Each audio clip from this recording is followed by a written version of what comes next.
Jai Hind. In this lecture, we will study weighted digital to analog converter. There are two types of digital to analog converter. One is weighted DAC and second one is ladder type DAC.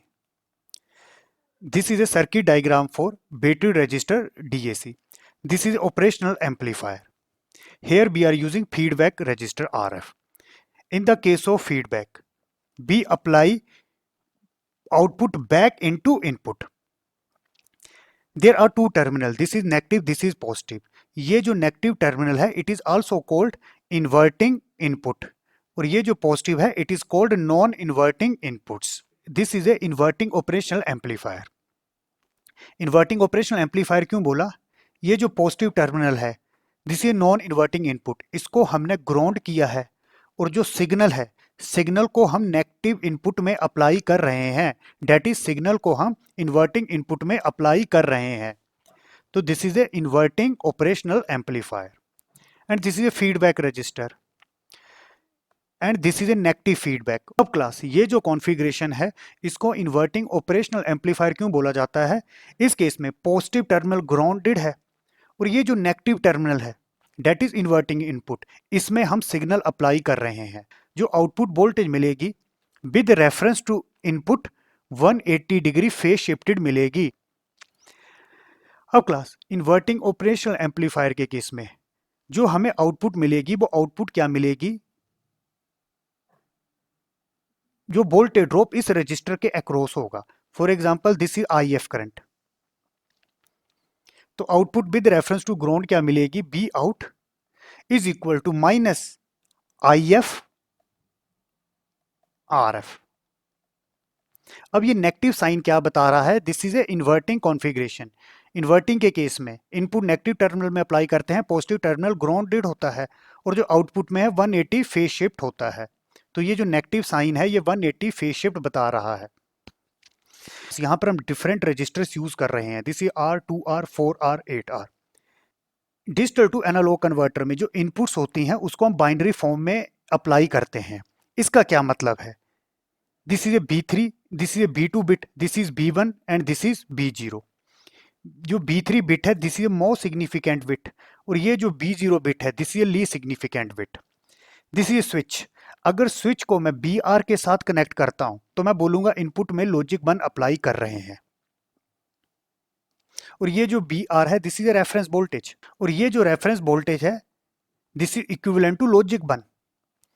अगर input में BR apply करते हैं तो मैं बोलूंगा input में logic 1 apply कर रहे हैं. इसी तरह से अगर इनपुट में लॉजिक 0 अप्लाई करते हैं तो उस केस में क्या होगा? अगर मैं इस बिट को देखता हूं B2 तो ये जो स्विच है इसको मैं ग्राउंड के साथ कनेक्ट कर दूंगा. ग्राउंड मतलब 0 वोल्ट, तो उस केस में मैं क्या बोलूंगा? B2 bit is 0.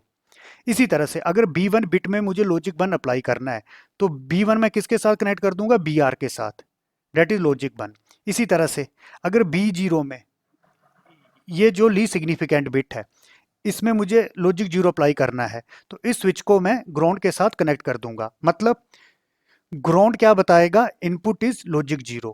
इसी तरह से जो BR वोल्टेज है this is logic 1. Again class अगर मैं ऑपरेशनल एम्पलीफायर के बेसिक्स देखता हूं तो ऑपरेशनल एम्पलीफायर की जो इनपुट रेजिस्टेंस होती है वो बहुत ज्यादा होती है. इसका क्या मतलब है? ये जो पाथ है ये पॉजिटिव टू नेगेटिव जो पाथ है इस पाथ की रेजिस्टेंस बहुत ज्यादा होगी. मतलब इनपुट रेजिस्टेंस बहुत ज्यादा होगी और आइडियल ऑपरेशनल एम्पलीफायर के केस में ये जो इनपुट रेजिस्टेंस है ये होती है इनफाइनाइट.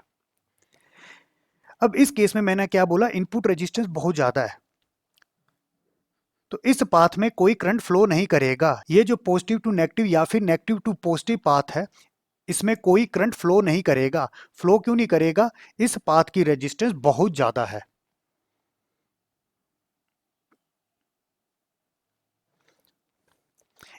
इस पॉइंट में पोटेंशियल कितना है? 0. This is connected with ground. अब ये जो पाथ है इसकी इनपुट रेजिस्टेंस बहुत ज्यादा है, इनपुट रेजिस्टेंस बहुत ज्यादा होती है तो इस पाथ में कोई करंट फ्लो नहीं करेगा. करंट कब फ्लो करता है? From high potential to low potential. अगर दो पॉइंट का पोटेंशियल सेम है तो करंट कभी फ्लो नहीं करेगा. इस पाथ में कोई करंट फ्लो नहीं करेगा तो मैं क्या बोल सकता हूं? इन दोनों पॉइंट का पोटेंशियल सेम रहेगा. अगर यहां पर 0 वोल्ट है तो इस पॉइंट में पोटेंशियल कितना होगा? 0 वोल्ट. इन दोनों पॉइंट्स का पोटेंशियल सेम है, इसलिए यहां पर करंट फ्लो नहीं करेगा। And this concept is known as virtual ground. Virtual ground क्यों बोला? इस पॉइंट पे पोटेंशियल है 0 वोल्ट, ये ग्राउंड के साथ कनेक्टेड है, यहाँ रेजिस्टेंस बहुत ज्यादा है, कोई करंट फ्लो नहीं करेगा, तो इस पॉइंट का भी पोटेंशियल होगा 0 वोल्ट। दोनों पॉइंट का पोटेंशियल सेम है, मतलब करंट फ्लो नहीं करेगा। इस पॉइंट में पोटेंशियल है 0 वोल्ट, तो इस पॉइंट का भी क्या होगा? 0 वोल्ट 0 वोल्ट 0 वोल्ट। रजिस्टर्स की वैल्यू देखो, R 2R 4R 8R, registers की वैल्यू इंक्रीज हो रही है। ये जो B0 है दिस इज ए ली सिग्निफिकेंट बिट। तो ली सिग्निफिकेंट बिट के लिए रेजिस्टेंस की वैल्यू क्या होगी? फार्मूला होगा 2 to the power n-1 into most significant bit resistance. ये जो बिट है B3 this is most significant bit, इसकी वैल्यू कितनी है? R into 2 to the power, कितने इनपुट्स हम यूज कर रहे हैं? 4, यहां पर 4 बिट्स हैं, B3 B2 B1 B0, तो 2 to the power 4-1 that is 2 to the power 3 that is 8R। इसीलिए यहां पर जो रजिस्टर की वैल्यू है वो है 8R। अब class this is A DAC. DAC में क्या होगा? जो इनपुट्स होंगे उसको बाइनरी फॉर्म में अप्लाई करेंगे। अब क्लास मैं ये जूम कर रहा हूं कि मैंने 1-1-1-1 अप्लाई करना है, तो उस केस में क्या होगा? B3 BR के साथ कनेक्ट कर देंगे, B2 को भी BR के साथ कनेक्ट किया, B1 को भी BR के साथ कनेक्ट किया और B0 को भी BR के साथ कनेक्ट किया। दैट इज इन सभी में BR अप्लाई होगा। BR मतलब लॉजिक 1। अब क्लास अगर मैं यहां पर I3 कैलकुलेट करता हूं करंट, तो I3 करंट किसके इक्वल होगा?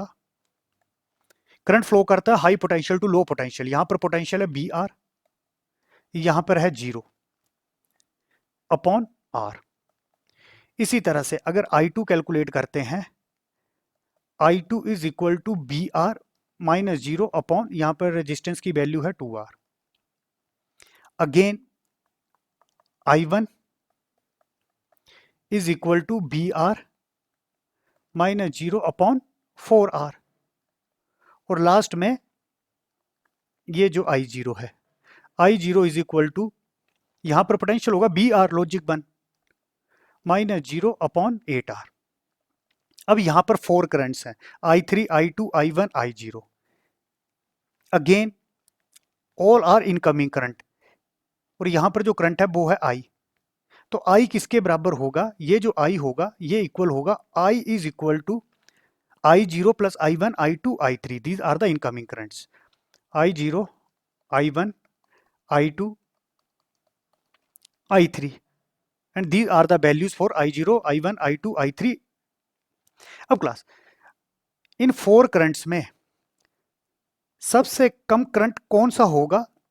ये I0 होगा। I0 क्यों होगा? I0 के केस में BR अपॉन 8R, रेजिस्टेंस की वैल्यू है 8R। इसी तरह से सबसे ज्यादा करंट होगा I3। I3 के केस में BR अपॉन R, जो रेजिस्टेंस की वैल्यू है वो है जस्ट R, तो ये वैल्यू ज्यादा है, I3 करंट सबसे ज्यादा होगा, इसी तरह से I0 सबसे कम होगा। अब ये जो करंट है आगे इसके पास 2 पाथ हैं, ये यहां भी जाएगा और प्लस यहां भी जाएगा। इस पाथ की रेजिस्टेंस बहुत ज्यादा होती है, यहां कोई करंट फ्लो नहीं करता, तो ये जो करंट होगा वो होगा 0। तो ये जो सारा का सारा I है ये ऊपर चला जाएगा। इसको मैं किससे रिप्रेजेंट कर रहा हूं? IF, feedback register. तो मैं क्या बोल सकता हूं? I is equal to IF। इस पाथ में कोई करंट फ्लो नहीं करेगा, यहां पर रेजिस्टेंस बहुत ज्यादा है। अब आउटपुट वोल्टेज क्या मिलेगी? B out is equal to minus IF RF। तो मतलब जैसे ही मैंने सभी इनपुट्स में लॉजिक 1 अप्लाई किया, तो उस केस में जो एनालॉग मुझे वोल्टेज मिल रही है वो मिल रही है B nought is equal to minus IF RF। अब क्लास ये जो नेगेटिव है ये क्या बताएगा? 180 phase shift, this is output voltage. जैसे इनपुट्स में मैंने 1-1-1 अप्लाई किया, आउटपुट वोल्टेज मुझे ये मिली, दिस इज एनालॉग वोल्टेज। इसी तरह से अगर मैं और इनपुट कॉम्बिनेशन अप्लाई करूंगा, इसी तरह से अगर मैं कोई दूसरा इनपुट बाइनरी कॉम्बिनेशन अप्लाई करता हूं, अकॉर्डिंग टू डेट मुझे यहां पर अनदर एनालॉग आउटपुट मिलेगी। तो this is a working for weighted register DAC। There is a one drawback. What is drawback? Here we are using different registers value. Due to the use of these different register value, accuracy is less. Disadvantage of weighted register is accuracy is less due to use of different registers. To overcome this problem, we use R2R ladder type DAC.